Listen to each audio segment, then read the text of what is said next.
On this urban episode of UTR, we're back in Motown for a gargantuan guardian, an awesome Corktown eatery, and a city storyteller extraordinaire. Then we'll show you an academy that's giving culinary kids a promising future, and even take you to a place where clay is helping shape lives. Get ready to explore the cool people, places, and things that make Detroit a great place to be.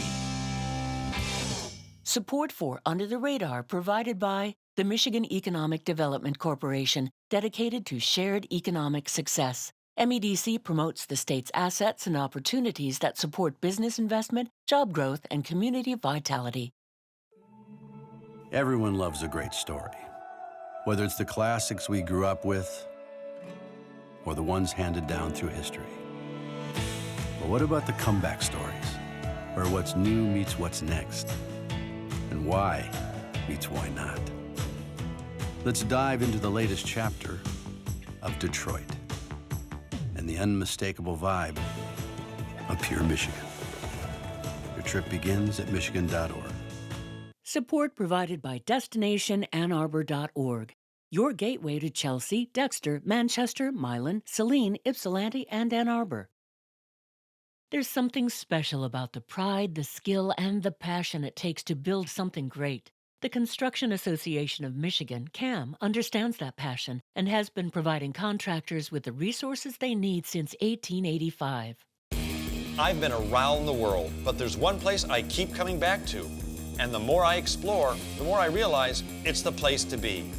I'm Tom Dalton, and this is Under the Radar, Michigan.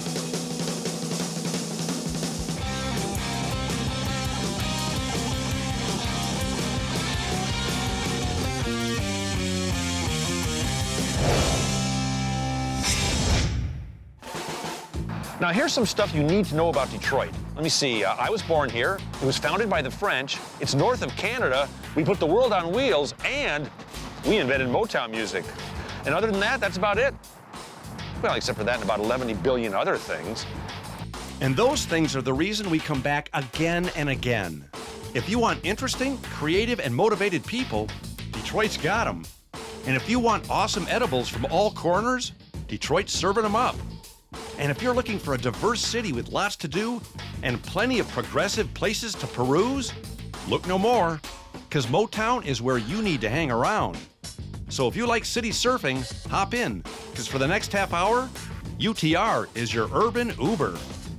Now, just in case you've been living under a rock, or you're from Madagascar, Detroit's been located in southeast Lower Michigan since July 24th, 1701.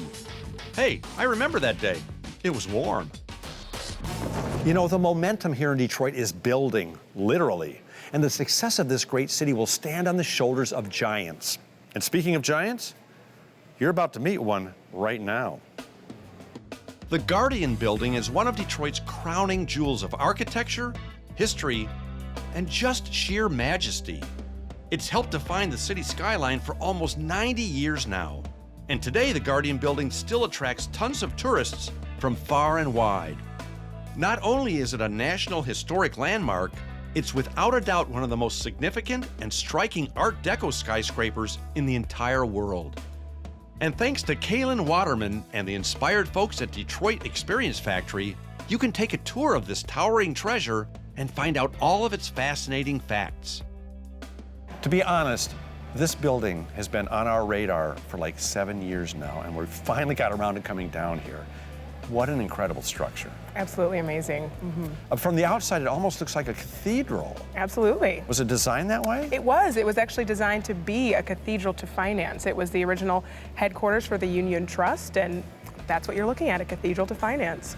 Well, at the Detroit Experience Factory, you guys do all kinds of experiences and tours of the city, but you also do one of the Guardian Building. We do. The Guardian Building is included on almost all of our tours, our Downtown and Beyond tours, our Art and Architecture tours. I'll never forget the first time I came in this lobby. It's like you stop, your jaw drops, and you wonder how this all happened. I mean, it almost looks like it's got an Aztec design to it. Is that on purpose? Absolutely on purpose, absolutely. That was during the Art Deco period, Aztec and Mayan designs were very popular, and the architect went one step further and kind of made sure that was the overall theme for the building. And I don't know if this is true, but somebody told me it was built in an incredibly short amount of time. Incredibly short amount of time, 7 months to be exact. They built this incredible structure in 7 months. Yes, if you can believe it. No, I don't believe that. Sorry. I know. Why was it built so fast? We're thinking labor was very cheap back in those days, which is a little unfortunate, but they were able to accomplish a lot in a very short amount of time because people were looking for work and ready to do it. I mean, most regular homes aren't built that fast. And not with this beautiful design either, or any attention to the detail. And the Michigan mural, tell me about that. That's extraordinary. It's beautiful. So Ezra Winter designed this mural at the end of the atrium here, and it was kind of meant to point the mind to all of the different industries that made Michigan great in those days. So not even just Detroit, but the entire state of Michigan was an extremely plentiful place. We were number 5 in the nation for produce for a long time, so that's why you see the goddess in the center with not one, but 2 horns of plenty, one in either hand. Well, speaking of Michigan, I understand this is a total Michigan-made project. Yes, absolutely. Yep. And this is one of the oldest red brick buildings that's still standing of this size and stature in the country. What do you think this means to the city of Detroit to have a landmark like this? Honestly, I think that it instills a sense of pride in us to be able to walk into this building, especially since a lot of people kind of miss the fact that it's here a lot of times. And when there's a skyscraper that you walk by on your way to work every day, sometimes you don't think, I can just walk in. But once you walk in, you have that sort of awe-inspiring feeling. So I think it instills a sense of pride in us here. It's just awe-inspiring. Absolutely. I couldn't agree more. One final question. How many bricks? I don't know how many bricks. I was hoping you'd know. I don't know that one. The correct response is a lot. A lot, yes, a lot. Absolutely a lot. You know, seeing this incredible building on TV is cool, but if you want to get a real feel for its gargantuan grandeur, you got to take this tour. So get a hold of the folks at the Detroit Experience Factory and find the time to take this towering tour for yourself. It's a great way to start building a better relationship with this great city. Get it? Building. Oh boy. In the past 10 years, the food scene in Detroit has literally exploded. There are so many awesome and eclectic eateries here now that, well, it's hard for us to find out which one to feature for you. But lucky for you, we figured it out. Whether you pronounce it Ima or Imma, I'm gonna go in there and get a bite to eat. I hear it's pretty good. Actually, Tom, it's pronounced Ima. And when it comes to a bite to eat, this compact place has everything you need to soothe the savage stomach. It's a chef-driven, Asian-inspired eatery in historic Corktown that offers edibles done with a flair for flavor. And the atmosphere is hip, hoppin', and extremely hospitable. They've got an award-winning, ever-evolving menu of signature noodle soups, rice bowls, curry dishes, small plates, and a big following. Mike Ransom is the sharing chef who holds no appetite hostage. He went from Michigan to Chicago to San Francisco, Baltimore, and back home to make Ima. And I'm impressed. Now, we both know that running a restaurant is a tough way to make a living. It's a lot of hard work, so you have to really, really love it. Where did you get your love for food? I think my mom probably passed her love for food on to me as a young child. We were raised gardening and cooking from scratch. My parents didn't buy any prepared foods, and they raised us vegetarian. So from a young age, if we wanted to eat, we had to prepare food ourselves, and she taught us how to do that. Sounds like your folks might have been hippies. They were big-time hippies, yeah. Yeah, we may or may not have lived on a hippie commune at one point in my life. Yes, they were definitely hippies, and they also raised us with an alternative-minded dining food lifestyle as well. You know, they were probably on the beginning cusp of the organic food movement and also the vegetarian, vegan food movement. Well, what steered you towards the Asian influence in your food? Oddly enough, my parents being hippies in the 70s, they were also vegetarian, and if you were vegetarian in that time period, you looked at Asian cuisine or Indian Asian cuisine to learn how to use those vegetarian ingredients. They chose Japanese as what they wanted to use as a template, so I was raised on brown rice, a lot of seaweeds and kombus and miso soups, and tofu and tempeh for protein, all Japanese ingredients. And so essentially that's my comfort food because that's what I was raised on. What do you love about being in Corktown? You know, it's the neighborhood feel. It is what I anticipated it being 10 years ago. To see where it was then and where it is now, it's really amazing to see how it's filling in, and to know that people can live in this neighborhood and they can have these businesses be kind of an anchor to the neighborhood, and to be a restaurant serving that neighborhood is fantastic. Mike's motivation and genuine passion for food and this great city is contagious. He has that energetic and creative spark that young chefs have when they make meals magic. So just as art is in the eye of the beholder, comfort food is in the tummy of those who try it. So I double dog dare you to tear yourself away from the mundane and munch the menu at Ema. I'm pretty sure you'll be back for more. You know, we all like a good story, especially when it's about a place we love. So sit back and relax, because here's a story about a guy who tells some of those stories. He must have come on the train. Aaron Foley is one of the most motivated, decorated, and prolific writers you'll ever encounter. And recently he was named Detroit's chief storyteller by Mayor Mike Duggan. Aaron's new mission is to help all of us understand what it really means to survive, thrive, and be alive in this great city. Aaron and I sat down for a warm cup and a good old-fashioned Motown mind meld at Great Lakes Coffee Roasters in Midtown. The first story I want you to tell me is how you got picked. I mean, I know the mayor picked you to be the chief storyteller, which, by the way, is the coolest job title ever. But how did that happen? Got a phone call out of the blue from the mayor's office and found out that he had been reading a lot of the stuff I had written. He read my book, he read some of the blogs I was putting out and things like that, and he asked if I would come onto the team and create this platform where Detroiters can learn more about themselves, learn about what's going on the east side, the west side, southwest, and have it all in one place, and that's how I ended up there. What an awesome honor that is, though. Did he knight you or something, or did he? So he took his sword, and we. No, that is such a cool title. Yeah. And I personally discovered you. I watched a TED Talk that you did, okay, which I thought was fascinating because it brought up a point that's been important to me for a long time, and that is that I was born in the city of Detroit. Right. Okay. It's always been the place I go for entertainment, for culture. It's always been my city. My dad used to have an office down here, but I grew up in the suburbs, and I live in the suburbs. So the big question is, am I a Detroiter?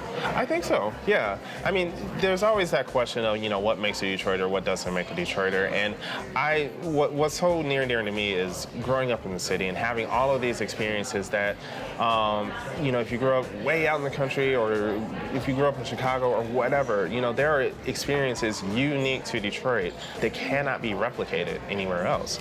And my issue has always been, you know, if you were born in Detroit and grew up in the suburbs, okay, fine, whatever.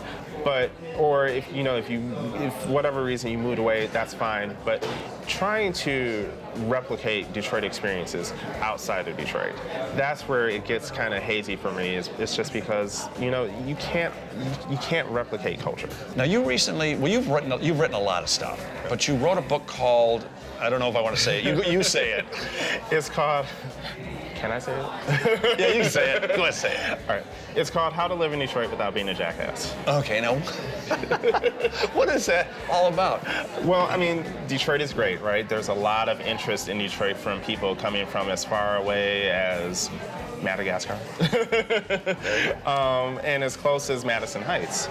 But there's a lot of experiences that come with growing up and living in Detroit that, like I say, can't be replicated elsewhere. So this is just sort of your entry-level guide to living in Detroit. I say in the very beginning of the book, I'm not an expert, but I do know a couple of things. So here's my offering to you.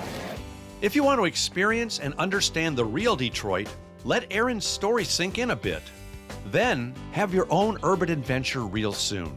Because the more Detroiters you get to know, the more you'll want to mingle in Motown. And if you already live here, well, you know exactly what I'm talking about. You know, there's a lot of ways you can change a young person's life. But if you can do it with food, it's a great recipe for success.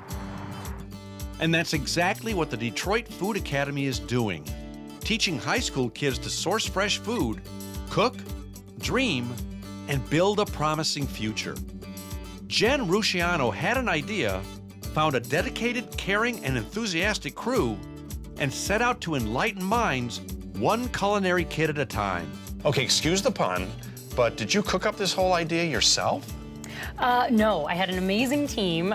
We came together, 3 co-founders in 2011. We had a Detroit Public Schools educator, a food business owner, and myself, who's a food systems educator.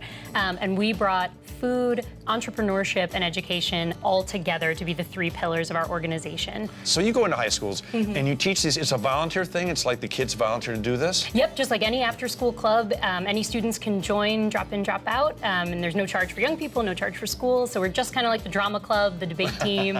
You can join the DFA. Only tastes better. Yeah.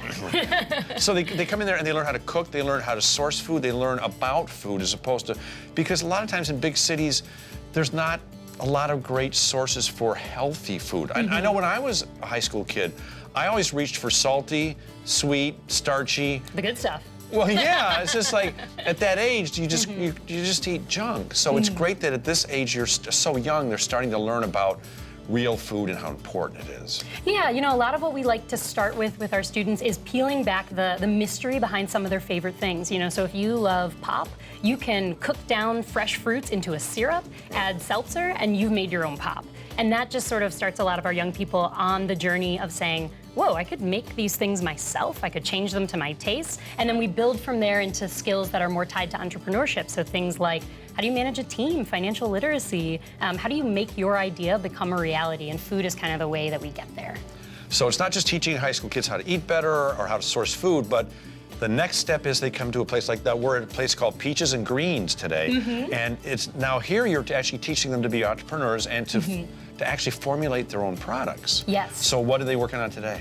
So today our students are working on 2 of our youth created businesses. So one is a granola bar called Mitten Bites, which uses local honey and fruits in creating a delicious granola bar. And then we have Slow Jams, which is a Michigan jam company. So they're making both today in the kitchen, jam and granola bars. You're doing some good stuff. Thank you. Thanks for being with us. Shucks. Both the facilitators and young people who participate in this program get so much out of it. Just ask Yolanda Scarborough. I did. Now be honest, is this more rewarding for you or for the kids? Oh, that is a great question. It's rewarding for all of us. There's actually a rule I give our classroom coordinators, and one of the things I say is if you're not having fun, then the students are not having fun. So it's definitely rewarding. It's my life work.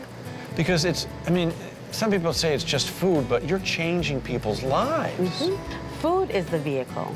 It's the vehicle to help with actual youth development because we have the same issues that any other after-school program would have. We have sometimes conflict resolution issues. We have to talk about, sometimes the kids have a bad day. One of the first things we do in program is called check-in. And when we come in, we say, how are you doing for the day? And tell us how your day went. Sometimes this is the first time in a student's day that someone is actually taking the time to ask them how they're doing. It's the smallest little thing, but it's something that they take with them throughout their whole week. They might sometimes hold on to that, the fact that someone has said to me, how are you doing? So you're mentoring these kids, you're helping them, you're helping develop them, giving them self-confidence? Well, actually, I think, I don't even like the word empowerment, because empowerment means I have something to give to them, and I believe that these students have everything they already need on the inside of them, and they just need somebody to, it's just like a plant. You put the seed in the ground and you pour the water. There, the seed is in the ground, and we put the water into it. It's already there. It just needs to sprout up. It just needs those things like some resilience thrown in there, teaching some tenacity, don't give up. We don't always get a perfect recipe, so how our program works is they come in on any given day, they bring a recipe in. The recipe is just the recipe and the ingredients, and that's all they start with. They are not chefs, they don't know how to do this, so they take those ingredients, they take the recipes, they read them, and at the end of the day, they've created something beautiful. Where were you when I was a kid? Where was I when I was a kid? Well said. The Detroit Food Academy is using the culinary arts to help kids develop social consciousness, become more confident and self-aware, and as a bonus, eat better too. They're preparing kids for the future and eating healthy food all at the same time. And from a UTR perspective, you can't do better than that.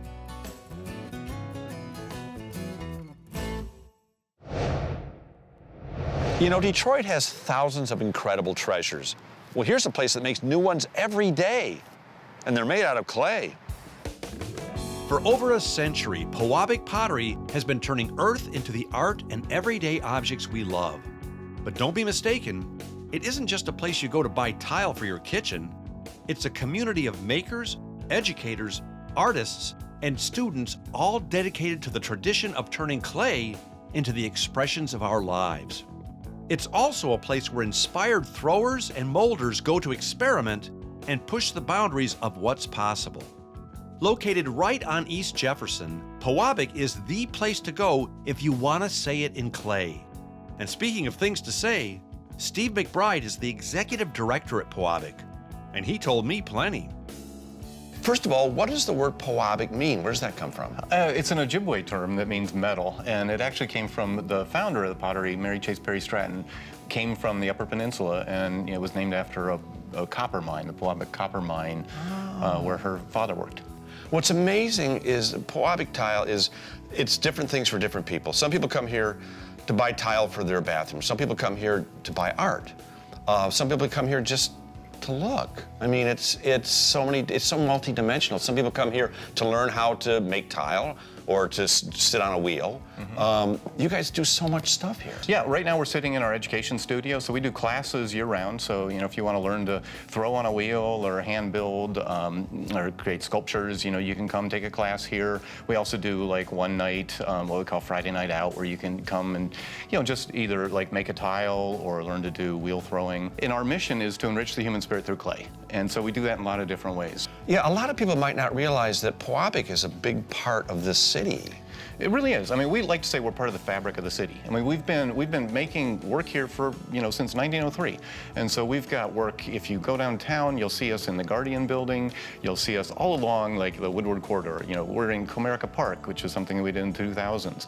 Just this year, we installed tile in all the Q Line stations. We did a mural in the front of Little Caesars Arena, the new Red Wings Stadium. You can see historic, Pewabic in the DIA, the Art Institute, and the Historical Society. And, it's really just a part of the city. And so Pewabic's been around. We're one of the longest continuously operating potteries in the nation. But, we're really just so, closely related to Detroit. I mean, it's part of our DNA. It's funny, everybody has a Pewabic tile story. I've got mine. When we bought our first house 29 years ago, my wife said, I've got some cool stuff I want you to see. She came down here and bought 12 really cool Pewabic artistic tiles that we put in our kitchen. Well, speed ahead 20 years, we wanted to remodel the kitchen, so we had the contractor, we said, we want you to tear out everything, but the only thing we want you to keep are the Pewabic tiles. And those same Pewabic tiles he took out and put back in on our new kitchen. And they make the whole kitchen. They give it an artistic flair. They really do. I mean, it's personality. And, we were founded, part of the inspiration behind Pewabic was like a return to craftsmanship. And it's the hand of the maker. It was part of the arts and crafts movement. And, we still carry that on today. Like I said, you're part of the fabric of the city. You help give it a sense of place and a personality. And most notably, you're part of my kitchen. That's even better, yeah. I know. I do brag about that, by the way. We like that, yeah. Well, with a noggin full of fascinating Pewabic facts, I felt it was time for me to, throw a little fate to the wind and some clay on a wheel. So accomplished artist and thrower Nicole Morocco helped me go for a spin. I mean, what could go wrong? Voila! You can do this too, only better. Oh, darn it. So whether you're looking for a unique gift, a fun new endeavor, or a way to make your home sing with ceramics, Pewabic Pottery is a place you really need to check out. And thanks to this episode, there are now 5 less things you don't know about this great city. Because the less you don't know about Detroit, the more you want to come back here. I hope that made sense. Support for Under the Radar provided by the Michigan Economic Development Corporation, dedicated to shared economic success. MEDC promotes the state's assets and opportunities that support business investment, job growth, and community vitality.